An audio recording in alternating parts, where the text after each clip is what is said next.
समस्या केवल अतिक्रमण की ही नहीं थी, यहाँ पानी की और बिजली की दोनों की भी बड़ी भारी समस्या थी। कई दिन से बस्ती वालों के और व्यापारियों के फ़ोन आ रहे थे। दुर्भाग्यवश में ये धौलपुर में था नहीं। कल मेरे को पूर्व सरपंच बालकिशन जी ने मुझे बताई कि साहब व्यापारी बड़े परेशान और दुखी हैं, और अतिक्रमण जो वास्तव में अतिक्रमण है उसे तो हटाने के लिए कोई खास बात नहीं, हटा लेंगे, लेकिन नुकसान अगर ये हटाते हैं तो नुकसान ज़्यादा होगा। तो एक बार आप आओ, एसडीएम साहब से आके बात करो, ये मुझे उन्होंने बात बताई। तो एसडीएम साहब को कल मैं टेलीफोन किया, मैं 10 बजे या तो घर आऊँ या ऑफिस आऊँ। उन्होंने कहा कहीं भी आप आ जाओ। उसी दरमियान मैंने ईओ साहब की सफाई के लेके और चेयरमैन की सफाई के लेके भी शिकायतें थी, तो उन दोनों को मैंने फ़ोन किया कि भाई आप लोग भी एसडीएम साहब के दफ्तर या रेजिडेंस में जहाँ भी बुलाएं आप आ जाओ। और बिजली के लिए मैंने एक्शन साहब से कही, मैंने एक्शन साहब आप आइए वहाँ और समस्या सुनो व्यापारियों की और बस्ती वालों की, और समाधान कैसे निकलेगा इस पर हमें आपसे बात करनी है। तो इसी को लेके एक मीटिंग, मान लो व्यापारी भी आ गए, सारे लोग आ गए, पत्रकार बंधु भी आ गए। सूचना मेरे घर से मोबाइल के माध्यम से मिली होगी आप लोगों को या किसी ने कही होगी। तो अभी जो चर्चा हुई है उसमें व्यापारी इस बात पर राजी है कि साहब वास्तव में ही जो एक्सेस दिख रहा है अतिक्रमण, उसे हम स्वेच्छा से हटा लेंगे, हमें टाइम दिया जाए। और ये प्रशासन कदम उठाने से पहले हमें टाइम दिया जाए।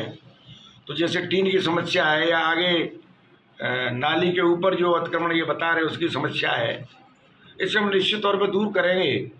तो ये एसडीएम साहब के सामने डिस्कस हुआ, तो एसडीएम साहब ने कही ठीक है भैया आप टाइम बता दो। तो 8 दिन का इनको समय अगले संडे तक दिया है कि फोल्डिंग आप टीन रख सकते हैं, फोल्डिंग टीन। क्योंकि हमें कई बार क्या है कि जैसे उन्होंने एग्जाम्पल दिया कि आग लग गई थी एक दुकान में, तो दमकल जाने में बड़ी प्रॉब्लम आई थी। अगर ये टीनें इस तरह नहीं होती तो हम दमकल समय से आ जाती, समय से उस आदमी का नुकसान बच सकता था। तो ये भी उन्होंने दलील दी। तो इस पर आम व्यापारी सहमत हो गया है कि हम साहब टीन फोल्डिंग ही रखेंगे, और एक्सेस जो टीन निकल रही है उसे हम हटा लेंगे। 8 दिन का हमें समय दिया जाए। और पत्थर जो आगे निकले हुए हैं, पहले हम नगर पालिका को किराया देते थे, तो या तो किराए से वो तय हो जाए, किराए से तय नहीं हो तो एक्सेस जो निकल रही है उस पत्थर को हम हटा लेंगे। बिजली के बारे में बात हुई है तो एक्शन साहब ने कहा कि तो सामान की कमी है मेरे पास। तो मैंने कहा सरकार को लिखो, ऐसी को लिखो, सामान दिलाना मेरा काम है। एक कॉपी आप मेरे को दो, मैं आपको दूंगा। और जो नाजायज काम हो रहे हैं उनके लिए आप मदद लो प्रशासन की। लोग जो जेन्युइन आदमी हैं जो पैसे दे रहे हैं वो भी दुखी हैं, और नाजायज वाले हैं वो भी दुखी तो होंगे ही खैर, क्योंकि उन्हें कोई बिल तो देने पड़ते नहीं है। तो उसकी कोई रेमेडी निकाली है इन्होंने कि साहब हम सामान भी मंगवाते हैं, और लट्ठों की कोई समस्या है वो अतिक्रमण ज़्यादा कर रखे हो लट्ठों को भी हटाते हैं, और बिजली के लिए सामान की जो आवश्यकता है उसे एससी साहब के लिए मैं लेटर लिख के भेज देता हूँ, आप हमारी मदद कर देना। तो मैंने आश्वस्त किया है कि जो सामान लिख के देंगे वो सामान मैं भिजवा दूँगा। और भविष्य में इस तरह का नहीं होगा पूरी रात लाइट नहीं आ रही है। व्यापारी परेशान हैं, गृहस्थी परेशान है, बस्ती वाले दुखी हैं, छोटे छोटे बच्चे दुखी हैं। 10-10, 12-12 घंटे लाइट नहीं आती है। उस एक्शन को कहा है, उन्होंने कहा है कि आज के बाद में इस तरह की शिकायत नहीं होगी। तो किसी कारणवश इस तरह की बात हो गई, उसने आश्वस्त किया है। जहाँ तक सफाई की बात है तो ईओ साहब और चेयरमैन दोनों ही मौजूद थे।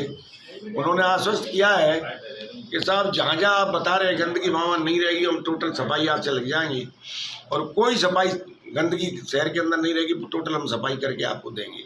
विधायक महोदय, जो आदेश है हाईकोर्ट के, क्या ये आदेश हमारे बाड़ी शहर के लिए प्रभावी रहेंगे या 8 दिन बाद ये पोजीशन? देखो हाईकोर्ट को तो चैलेंज कौन कर सकता है। नहीं, आपके अनुसार ये अतिक्रमण हटना चाहिए कि नहीं हटना चाहिए? देखो आम आदमी की शिकायत है ये। मान लीजिए एक व्यापारी अतिक्रमण करके सुखी है, तो हम आम आदमी तो दुखी है, तो आम आदमी की भी समस्या देखनी पड़ेगी। भाई व्यापारी भी दुखी नहीं हो और आम आदमी दुखी नहीं हो, वो रास्ता निकालना हम चाहते हैं। अब जैसे टीन है तो टीन की कह दी भाई फोल्डिंग रखी और एक लिमिट में रखी आप, यही तो इनसे निर्देश दिए हैं, यही इनसे कहा है कि टीन की अगर तुम्हारी मजबूरी है, जैसा गर्मी का दिन है और डायरेक्ट धूप जो है अंदर तक आती है दुकानों में, उसके लिए फोल्डिंग टीन रख लो आप। या आजकल साहब कपड़े बड़े मोटे मोटे आ रहे हैं, उसका भी ये प्रयोग कर सकते हैं। तो जहाँ परसेंटेज में लोग दुखी है पहले वो देखना पड़ेगा। आम आवाम की तो यही है कि साहब अतिक्रमण हटना चाहिए, बाड़ी में इतनी चौड़ी सड़कें हैं आपको पता है, और उसमें भी अतिक्रमण हो जाए। एक तो सड़क ही माशाल्लाह बाड़ी की इतनी सकरी है, उस पर कब्जार हो जाए तो बाहर की तो छोड़ी आदमी पैदल नहीं निकल सकता। अतिक्रमण तो हटना चाहिए, जो वास्तव अतिक्रमण है। उस अतिक्रमण में कई लोग वैसे भी दुखी हैं बेचारे। अब जैसे ठेल की समस्या बताई कि दुकानों के सामने दुकानदार ठेल वालों से पैसे लेते हैं, रास्ता पूरा जाम हो गया, उसके लिए पेनल्टी लगा दी। आज से पेनल्टी लगाएंगे अगर ठेल किसी के सामने मिल गई। ठेलों की जगह चिन्हित कर दी है कि इन रोडों पर ठेल लगाएंगे, आज आदेश हो जाएंगे इसके। तो इन सारे बिंदुओं पर चर्चा हुई, आपके सामने आप भी मौजूद थे। मैं समझ रहा हूँ कि हाईकोर्ट की जो आदेश हैं उसकी भी पालना होगी, और नाजायज कोई व्यापारी परेशान नहीं हो वो भी देखा जाएगा, और आम आदमी परेशान है वो पहले देखा जाएगा। एक थोड़ा इससे हटके सवाल है, कभी कल परसों ही पूर्व विधायक ने एक थोड़ा तंज कसाया आप पे कि आप जो विकास कराते हैं एक जाति विशेष के ही एरिया में ही कराते हैं। अभी कोई 5 करोड़ की आपने अभी हाल ही सड़कें वो करवाई हैं, तो एक ही इलाके में है वो। देखो मेरी एक निवेदन सुनो आप,